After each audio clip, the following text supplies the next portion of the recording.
부조와 선지자 제60장 사울의 외람됨.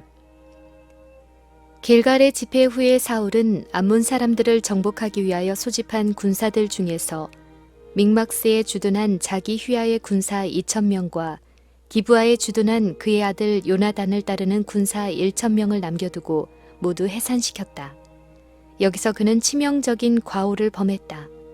사울의 군대는 최근의 승리로 희망이 넘치고 용맹이 충전해 있었으므로 만일 사울이 즉시 이스라엘의 다른 원수들을 대항하여 진격했더라면 국가의 자유를 위해 눈부신 타격을 가할 수 있었을 것이다. 그동안의 이스라엘의 호전적 이웃인 블레셋 사람들은 매우 활발히 움직였다.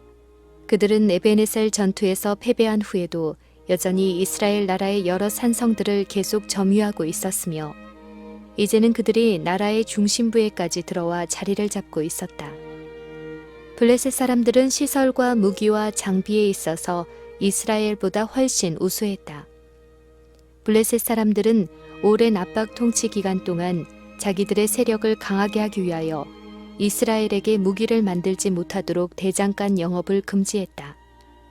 히브리 사람들은 평화 조약을 체결한 후에도 여전히 필요되는 대장간 일을 위해서는 블레셋 사람의 주둔지로 가곤 했다. 안위를 사랑하는 마음과 오랜 압박으로 비굴해진 정신의 지배를 받아 이스라엘 사람들은 대부분 전쟁에 필요한 무기 준비를 게을리했다. 전쟁에는 활과 물매가 쓰였는데 이것들은 이스라엘 사람들도 가질 수 있었으나 창과 칼은 사울과 요나단 외에는 아무도 가진 이가 없었다. 사울의 치세 제2년에 비로소 블레셋 사람들을 정복하기 위한 공격을 가했다. 최초의 공격은 왕의 아들 요나단이 시작하였는데 그는 게바에 있는 블레셋 수비대를 쳐서 함락시켰다. 이 패배로 격분한 블레셋 사람들은 즉시 이스라엘을 기습 공격할 준비를 했다. 이에 응해 사울도 나팔을 불어 각처에 전쟁이 일어났음을 알리고 요단 건너편 지파들을 포함해서 모든 지파의 군사들을 길갈에 모이도록 했다. 모두가 이 소집에 응했다. 블레셋 사람들도 믹마스의 거대한 군사들을 모았는데 병거가 3만이요, 마병이 6천이요, 백성은 해변에 모래같이 많았다. 이 소식이 길갈에 있는 사울과 그 군사들에게 전달되었을 때 백성들은 저희가 대항해서 싸워야 할 그 강력한 군대들을 생각하고 간담이 서늘해졌다. 그들은 원수를 만날 준비가 되어 있지 않았고 많은 사람들은 너무나 두려워한 나머지 전쟁 준비 검열에도 나오지 못했다. 어떤 사람들은 요단강을 건너서 도망했고 다른 사람들은 굴과 웅덩이와 그 지역의 흔한 바위 틈에 숨었다. 싸울 시간이 가까워지자 탈주자들의 수요는 급격히 늘어났고 대오를 벗어나지 않은 자들도 불길한 예감과 공포심에 사로잡혔다. 사울이 맨 처음에 이스라엘의 왕으로 기름 부음을 받았을 때에 사무엘로부터 이때 행하여야 할 방법에 대하여 분명한 지시를 받았다. 선지자는 너는 나보다 앞서 길갈로 내려가라.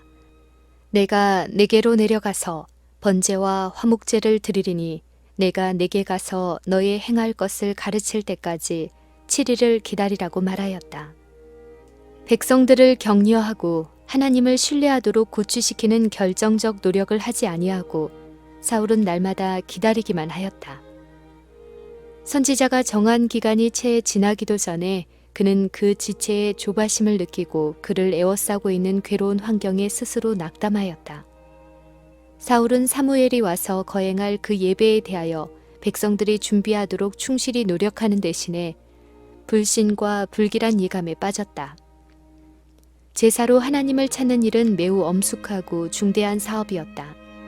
하나님께서는 재물이 당신 앞에 간합되고 원수를 정복하려는 저들의 노력에 당신의 축복이 같이할 수 있도록 당신의 백성이 저희 마음을 살피고 죄를 회개하기를 요구하셨다.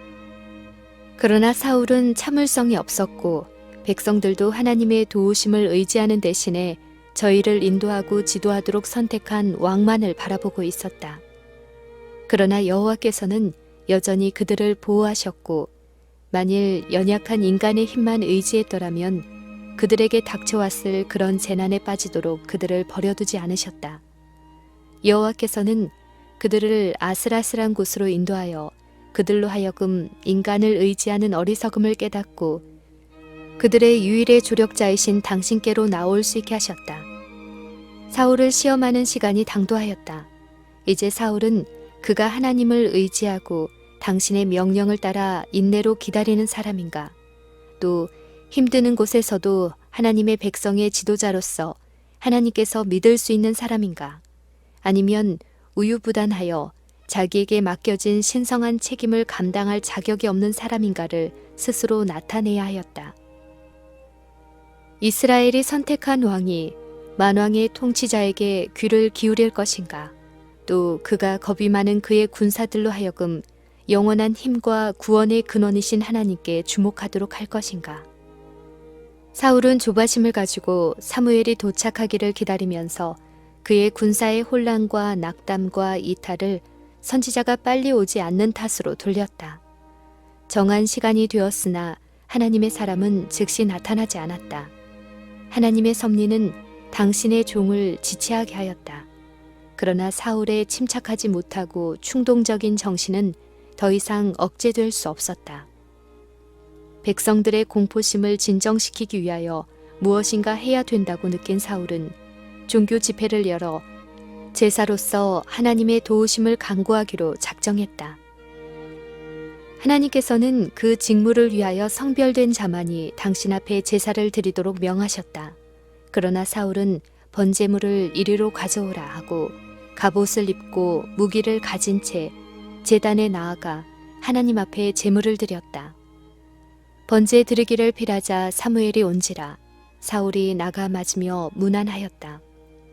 사무엘은 곧 사울이 그에게 주어진 명백한 명령을 어긴 것을 알았다. 여호와께서는 그의 선지자를 통하여 이스라엘이 이런 위기를 당했을 때 무엇을 해야 할지를 나타내시겠다고 말씀하셨었다. 만일 사울이 하나님의 도우심을 받을 수 있는 조건들을 성취했었더라면 여호와께서는 왕에게 충성하는 적은 군사들을 가지고도 이스라엘을 위하여 경이로운 구원을 이룩하셨을 것이다. 그러나 사울은 자기 자신이 한 일에 대해 매우 만족하게 여겼으므로 책망을 받기보다는 오히려 칭찬을 받아야 할 사람처럼 선지자를 만나러 나아갔다. 사무엘의 얼굴은 근심과 번민으로 가득 찼다. 왕이 행한 것이 무엇이뇨? 라는 사무엘의 질문에 사울은 자신의 외람된 행위에 대하여 변명하여 다음과 같이 말하였다.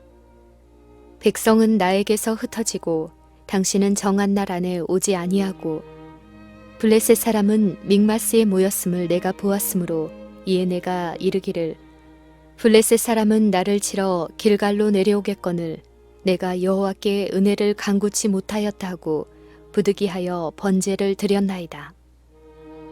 사무엘이 사울에게 이르되 왕이 망령되이 행하였도다. 왕이 왕의 하나님 여호와께서 왕에게 명하신 명령을 지키지 아니하였도다. 그리하였더면 여호와께서 이스라엘 위에 왕의 나라를 영원히 세우셨을 것이오늘 지금은 왕의 나라가 길지 못할 것이라. 여호와께서 그 마음에 맞는 사람을 구하여 그 백성의 지도자로 삼으셨느니라 하고 사무엘이 일어나 길갈에서 떠나 베냐민 기브아로 올라가니라. 이스라엘이 하나님의 백성이 되기를 단념하든지 군주 정치의 기초가 되는 원칙들을 유지하고 온 민족이 하나님의 능력의 지배를 받든지 해야 하였다. 만일 이스라엘이 완전히 여호와의 소유가 되었다면, 만일 인간의 세속적 의지가 하나님의 뜻에 복종했다면 하나님께서는 계속 이스라엘의 통치자가 되셨을 것이다. 왕과 백성들이 하나님께 복종하는 한 하나님께서는 그들의 방벽이 되실 수 있었다. 그러나 범사의 하나님의 최상권을 인정하지 않고는 이스라엘 나라에서 군주 정치가 번성할 수 없었다. 만일 사울이 이 시련의 때에 하나님의 요구를 존중하였더라면 하나님께서는 사울을 통하여 당신의 뜻을 이룰 수 있으셨을 것이다. 이제 그의 실수는 그가 하나님의 백성에게 그분의 대리자가 되기에 부적당하다는 것을 증거하였다. 그는 이스라엘을 그릇된 길로 인도할 것이다. 하나님의 뜻보다는 오히려 자기의 의지가 지배적인 능력이 될 것이다. 만일 사울이 충실했더라면 그의 나라가 영원히 섰을 것이다. 그러나 그가 실패한 이상 하나님의 목적하신 바는 다른 사람을 통하여 성취되어야 하였다. 이스라엘의 정치는 하늘의 뜻을 따라 백성을 다스릴 자에게 위임되어야 하였다. 우리는 하나님께서 주시는 시련이 어떤 큰 이익과 연계가 되어 있는지 알지 못한다. 하나님의 말씀을 온전히 순종하는 길 외에는 안전이 없다. 하나님의 모든 약속들은 믿음과 순종을 조건으로 주어져 있으며 하나님의 명령에 순응하지 않으면 우리에게는 성경에 제시된 수많은 약속들이 성취되지 않을 것이다. 우리는 일시적 감정을 따르거나 사람들의 판단을 의지하지 말고 계시된 하나님의 뜻을 바라보고 우리 주위의 환경이 어떠하든지 상관하지 말고 하나님의 명확한 계명을 따라 행할 것이다. 그 결과는 하나님께서 책임지실 것이다. 우리는 시련의 때에 하나님의 말씀을 충실히 순종함으로 어떠한 어려운 사태에서도 우리가 그분의 뜻을 수행하고 그분의 성호를 영화롭게 하며 그분의 백성들을 복되게 하도록 하나님께서 우리를 믿으실 수 있음을 사람들과 천사들 앞에서 증거할 수 있다. 사울은 하나님의 불쾌히 여기심을 입었으나 회개를 통해 그의 마음을 겸비하게 하고자 하지 않았다. 사울은 참된 경건의 부족을 종교적 형식에 대한 열심으로 메우고자 하였다. 하나님의 법궤를 홈리와 비느하스가 진영으로 가져왔을 때 이스라엘이 패배한 사실을 사울이 모르는 바가 아니었으나 이 모든 것을 알면서도 그는 거룩한 궤와 수행하는 제사장들을 데려오기로 결심하였다. 이러한 방법으로 백성들에게 신뢰심을 고취시켜서 흩어진 군대를 다시 모아 블레셋 사람들과 전쟁을 하고자 했다. 그리하여 사울은 사무엘이 와서 그를 후원해 줄 때까지 기다리지 아니하고 자기가 모든 것을 실행하였다. 그렇게 함으로써 그는 선지자의 반갑지 않은 비난과 책망을 듣지 않으려 하였다. 사울의 이해력을 개발하고 그 마음을 부드럽게 하려고 그에게 성령이 허락되었다. 사울은 하나님의 선지자로부터 충실한 교훈과 책망을 받았다. 그러나 그는 얼마나 완고했는가. 이스라엘의 초대 왕의 생애는 유년 시절의 나쁜 습관의 힘이 얼마나 큰 것인가를 보여주는 슬픈 신뢰가 된다. 사울은 젊어서 하나님을 사랑하고 경외하지 않았다. 어렸을 때 복종하도록 교육받지 못하고 자란 그의 성급한 정신이 계속 하나님의 권위에 반역하게 된 원인이었다. 청년 시절에 하나님의 뜻을 거룩히 여기고 존중하는 마음을 품고 맡은 직무를 충실히 수행하는 자들은 후세에 보다 높은 봉사를 위한 준비를 갖추게 될 것이다. 그러나 여러 해 동안 하나님의 주신 능력을 악용한다면 나중에 갑자기 그것을 고칠 수는 없을 것이다. 백성들을 분기시키고자 한 사울의 노력이 헛수고였음이 판명되었다. 사울은 그의 군대가 600명으로 줄어든 것을 보고 길가를 떠나 최근 블레셋 사람에게서 취한 게바에 있는 요새로 물러갔다. 이 요새는 예루살렘에서 북쪽으로 수마일 떨어진 깊고도 험준한 계곡의 남쪽에 있었다. 같은 계곡 북쪽 믹마스에는 블레셋 군대가 진을 치고 있었는데 그들의 분견대들이 사방으로 흩어져 마을을 약탈하였다. 하나님께서는 사울의 완고함을 꾸짖으시고 당신의 백성에게 겸손과 신앙의 공과를 가르치고자 사태가 이처럼 위기에 빠지는 것을 허락하셨다. 외람되이 제물을 드린 사울의 죄로 인하여 여호와께서는 블레셋 사람을 정복하는 명예를 사울에게 주지 않기로 하셨다. 여호와를 경외하는 왕의 아들 요나단이 이스라엘을 구원하는 도구로 선택되었다. 요나단은 하나님의 성령의 감동을 받아 그의 병기든 자에게 원수의 진을 은밀히 공격하고자 제의하였다. 그는 강권하여 말하기를 여호와께서 우리를 위하여 일하실까 하노라. 여호와의 구원은 사람의 많고 적음에 달리지 아니하였느니라고 하였다. 역시 신앙과 기도의 사람인 병기든 자도 그 계획을 격려하였고 그들은 함께 저희 계획이 반대를 당하지 않도록 비밀리에 진영을 빠져나갔다. 그들은 저희 조상의 인도자 하나님께 열렬히 기도함으로써 저희가 어떻게 진격해 나가야 할지를 정결케 해주는 표징의 의견의 일치를 보았다. 그 후에 두 군대를 가로막은 계곡으로 내려가 절벽의 그늘과 골짜기 언덕과 꼭대기로 일부분이 가려져 있는 길을 조용히 이리저리 헤치며 나아갔다. 블레셋인의 요새에 접근하여 저희 원수들의 앞에 모습을 나타냈을 때 원수들은 비웃으면서 보라, 히브리 사람이 그 숨었던 구멍에서 나온다고 말하면서 우리에게로 올라오라, 너희에게 한 일을 보여주겠다며 그들에게 도전하였다. 이 말은 그들이 겁없이 접근한 두 이스라엘 사람을 처형하겠다는 뜻이었다. 이 도전은 요나단과 그의 동료가 여호와께서 그들의 계획을 성공시키리라는 증거로서 받아들이기로 합의한 표징이었다. 이 용사들은 이제 블레셋 사람이 보이는 곳을 지나 은밀하고 어려운 길을 택하여 그들이 올라오기 불가능할 것이라고 생각하고 수비를 소홀히 하고 있는 낭떠러지의 꼭대기로 향하여 나아갔다. 그리하여 그들은 원수들의 진영에 침투하여 파수병들을 죽였는데 이 파수병들은 너무나 놀라고 무서워서 아무 저항도 하지 못했다. 하늘의 천사들은 요나단과 그 수행원을 보호하고 그들 곁에서 싸웠으므로 블레셋 사람들은 그들 앞에 엎드러졌다. 마치 기병과 병거와 함께 대군중이 가까이 오고 있는 것처럼 땅이 진동하였다. 요나단은 하나님께서 도우시는 표적들을 인정하였고 블레셋 사람들까지도 하나님께서 이스라엘의 구원을 위하여 역사하고 계심을 알았다.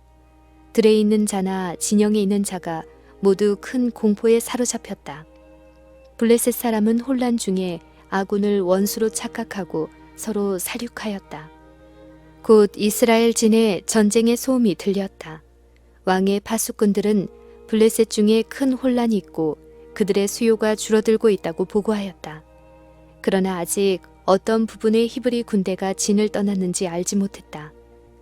조사해 보니 요나단과 그 병기 든 자 외에는 아무도 떠난 자가 없음이 판명되었다. 그러나 블레셋 사람이 격퇴당하는 것을 보고 사울은 군대를 인솔하여 공격에 가담하였다. 전에 원수에게로 도망하였던 히브리 사람들이 돌이켜 원수를 대항하고 큰 무리가 숨었던 곳에서 나왔으며 블레셋인이 패주할 때 사울의 군사는 도주자들에게 무서운 살육을 가했다. 기회를 가장 잘 이용하기로 결심한 왕은 온종일 음식을 먹지 않도록 분별 없이 그의 병사들에게 금령을 내렸다. 내가 내 원수에게 보수하는 때까지 아무 식물이든 먹는 사람은 저주를 받을지어다 라는 엄숙한 저주로서 그의 명령을 강행하였다. 사울에게 알리거나 그의 협력을 얻지 않고도 승리는 이미 얻어진 것이었으나 사울은 정복된 원수의 군대를 완전히 멸망시키므로 자신을 드러내고자 하였다.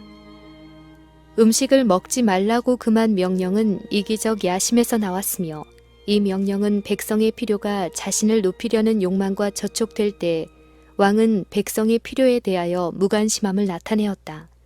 엄숙한 맹세로 이 금령을 굳게 한 것은 사울의 성급하고 야비함을 나타내 보였다. 바로 그 저주의 말은 사울의 열심이 자신을 위함이요 하나님의 영광을 위함이 아님을 증거하였다. 사울은 그의 목적이 여호와께서 당신의 원수에게 보수하시는 것이라 하지 않고 내가 내 원수에게 보수하는 것이라고 선언하였다. 이 금령은 백성들로 하여금 하나님의 명령을 범하게 하는 결과를 가져왔다. 백성들은 하루 종일 전쟁에 참가했기 때문에 배가 고프고 힘이 없었으므로 금지했던 시간이 지나자마자 탈취한 짐승을 잡아 그 고기를 피채 먹었다. 그리하여 백성들은 피를 먹지 못하게 금한 법을 범하였다. 그날의 전쟁 동안에 왕의 명령을 듣지 못한 요나단은 수풀을 지나다가 꿀을 조금 먹음으로 무의식적으로 그 명령을 범하였다. 사울은 저녁에 그것을 알았다. 왕은 그 칙령을 범하는 자는 사형에 처할 것이라고 선언하였었다. 요나단이 짐짓 죄를 짓지 아니하였고 하나님께서 기적적으로 그의 생명을 보호하시고 그를 통하여 큰 구원을 이룩하셨음에도 불구하고 왕은 형이 집행되어야 한다고 선언하였다. 아들의 생명을 살려둔다는 것은 그가 그처럼 조급히 맹세함으로 범죄한 사실을 스스로 인정하는 것이 된다. 이것은 그의 자존심이 상하게 하는 것이었으므로 요나단아, 네가 반드시 죽으리라. 그렇지 않으면 하나님이 내게 벌을 내리시고 또 내리시기를 원하노라는 무서운 선고를 내렸다.